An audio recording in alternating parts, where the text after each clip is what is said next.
ایک مرتبہ آپ صلی اللہ علیہ وسلم اپنے حجرے سے باہر تشریف لے آئے اور صحابہ سے فرمایا کہ میرے پاس سے میرے دوست جبرائیل امین ابھی ابھی چلے گئے ہیں، اور انہوں نے مجھے مخاطب کر کے فرمایا کہ اللہ کی قسم جس نے آپ کو برحق نبی بنا کر بھیجا ہے، کہ ایک بندہ تھا جس نے 500 سال عبادت کی ایک پہاڑ کے اوپر، اور اس کے پہاڑ کے چاروں طرف سمندر ہی سمندر تھا، ہزاروں کلومیٹر تک،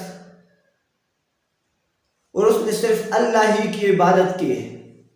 وہاں پر ایک میٹھا چشمہ بھی تھا، اس سے وہ پانی پیتا تھا اور وضو بھی کرتا تھا،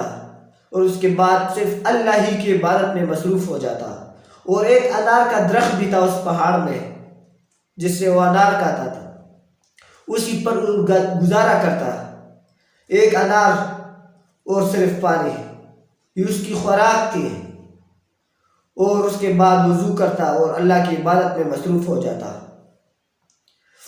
اور پھر اللہ سے اس نے دعا بھی کی، اے اللہ مجھے اس حالت میں موت دے کہ میں سجدے کی حالت میں ہوں اور میرے اوپر موت آ جائے، اور کل مجھے اس حالت میں بھی اٹھانا قیامت کے دن کہ میں سجدے کی حالت میں ہوں۔ تو اللہ نے اس کی دعا بھی قبول کی۔ آپ خود اندازہ لگائے، سجدے کی حالت میں موت دینا اور سجدے کی حالت میں اٹھانا، اور پھر 500 سال اللہ کی عبادت کرنا، اور اس کے علاوہ کچھ اور کام ہی نہیں تھا، اس کا کوئی گناہ نہیں کیا اس نے۔ اور ہمیں علمی ذرائع سے یہ بھی معلوم ہوتا ہے کہ کل قیامت کے دن اللہ رب العزت فرشتوں سے فرمائیں گے کہ اس کو میری رحمت سے جنت میں داخل کرو۔ جب وہ بندہ یہ سنے گا کہ اللہ نے کہا کہ اس کو اپنی رحمت سے داخل کرو، تو شخص کہے گا کہ اللہ مجھے اپنی عبادت سے جنت میں داخل کرو، کہ میرے 500 سال جو عبادت کی ہے اللہ کی، مجھے اس سے جنت میں داخل کرو۔ تو اللہ فرشتوں سے فرمائیں گے کہ اس سے میری نعمتوں کا حساب لے لو۔ جب فرشتے حساب لے گے، اسے صرف آنکھ کی بینائی کا حساب لے گے، تو اس سے اس کے 500 سال کی جو عبادت ہے اس میں سارا عبادت چلا جائے گا، اب اس کے پاس کوئی بھی نیکی نہیں بچے گا۔ تو اللہ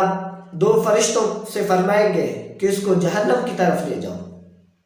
اس کو جہنم میں داخل کرو۔ جب وہ جہنم کے قریب پہنچے گا تو آواز کرے گا کہ اللہ مجھے اپنی رحمت سے جنت میں داخل کرو۔ جب اس کو اللہ اپنی طرف اپنے سامنے کھڑا کرے گا اور اس کو فرمائے گا کہ میرے بندے، آپ نے تو صرف میری آنکھ کی بینائی کا حساب بھی مکمل نہیں کیا، اور آپ کے پاس 500 سال کی جو نیکیاں تھی وہ بھی ختم ہو گئی، آپ باقی جسم کے اعضاء کا تو ابھی نعمت باقی ہے، اور جو 500 سال آپ نے عبادت کی تھی، یہ طاقت آپ کو کس نے دی تھی؟ اور آپ کے لیے انار کا درخت لگانا اور میٹھا چشمہ لگانا یہ کس نے کیا تھا؟ اور آپ کا تو وجود ہی نہیں تھا، آپ کو پیدا کیا، پھر آپ کو بڑا کیا، پھر آپ کو ایک پہاڑ پر لے گیا، وہاں پر آپ کو قوت دی، 500 سال عبادت کی، اور پھر میں نے آپ کی دعا بھی قبول کی، سجدے کی حالت میں موت دیا، اور سجدے کی حالت میں قیامت کے دن آپ کو اٹھائے گا بھی۔ آپ نے تو صرف ایک اعضاء کی بھی حساب نہیں دی، اور جو آپ نے باقی زندگی گزاری اس کی عبادت بھی حساب بھی آپ نے نہیں لی تھی، صرف ایک بینائی کا حساب دیا تھا آپ نے۔ اگر جنت میں جانا ہو تو صرف ایک اللہ ہی کی رحمت سے جانا پڑے گا، کہ 500 سال عبادت اور صرف ایک بینائی کا حساب بھی اس سے نہیں جوگا۔ اللہ نے پھر اس کو اپنی رحمت سے جنت میں کیا۔ اللہ کی رحمت بہت زیادہ وسیع ہے، اور اللہ کی رحمت سے نا امید مت ہونا۔ اللہ کی رحمت سے صرف کافر نا امید ہوتے ہیں۔ مسلمان کبھی بھی اللہ کی رحمت سے نا امید نہیں ہوتے.